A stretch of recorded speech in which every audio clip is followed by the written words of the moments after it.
La reflexión de hoy la he titulado Más madera que es la guerra.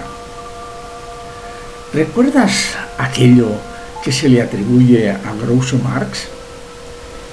Puede que lo haya dicho, puede que sea un problema de doblaje, pero la cuestión es que esa frase nos viene bien ahora.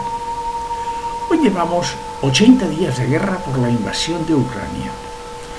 No sé cuánto durará, pero lo bien cierto es que cada día que pasa estamos más cerca de la Tercera Guerra Mundial.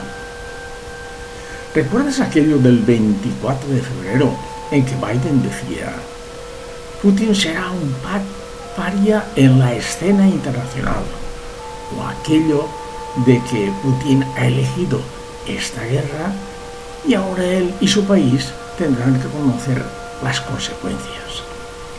La cuestión es que no sé por qué me da la impresión de que es Occidente quien va a saber las consecuencias. Aunque creo que en una guerra van a perder las dos partes. Bueno, los únicos que pierden son los ciudadanos que la sufren y han muerto en ella.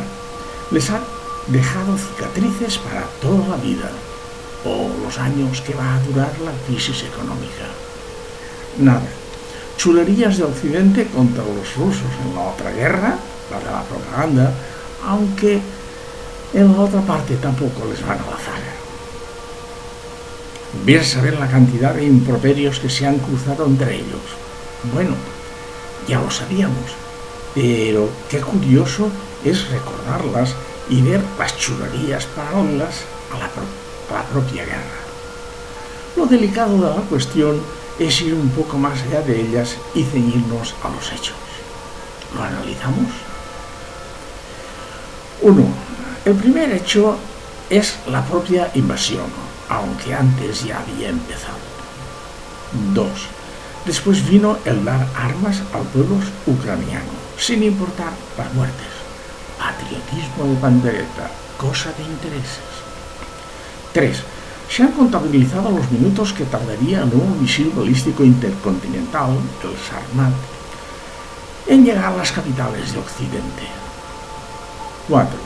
Si la excusa de Rusia es proteger sus fronteras limítrofes, al tener ese misil, la excusa ya no le vale. 5. También se hace referencia al incumplimiento del Tratado de Minsk por parte de Occidente. 6. En plena guerra, Ucrania ha venido pidiendo la entrada en la Unión Europea y en la OTAN.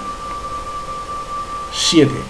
Pero es que ahora se le acaban de añadir Finlandia y Suecia, aunque la primera tiene frontera directa con Rusia y quiere abandonar su neutralidad. 6. Parece que la OTAN tiene las de ganar, pero como vivimos en la parte occidental, puede que tengamos esa impresión. Yo no lo he decidido, pero me ha tocado. 9. Y entre todo ello aparecen amenazas para la Tercera Guerra Mundial. 10. Pero es que al final no acabaremos perdiendo todos. Tengamos en cuenta la crisis económica. 11. Ya sé que no tenemos toda la información. Seguro que los locos sí que la tienen. El mundo liberal, las dictaduras encubiertas, las democracias que no lo son, Estados Unidos, Unión Europea, Federación Rusa. 12. Qué duro es vivir en un mundo así. Un lugar donde ves, tanto en una parte como en otra, cómo la gente es manipulada y sigue las consignas de sus dirigentes que tienen los medios informativos y que no están viendo la cabeza, ni unos ni otros, ni arriba ni abajo. 13. ¿En manos de quién están nuestras vidas? No veo sensatez por ningún lado. ¿Por qué votamos los desequilibrados de siempre? 14. Echemos leña al fuego y verás en qué acaba todo esto. 15.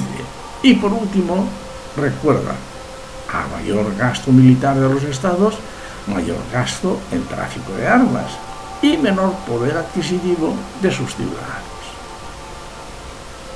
Hasta la próxima reflexión.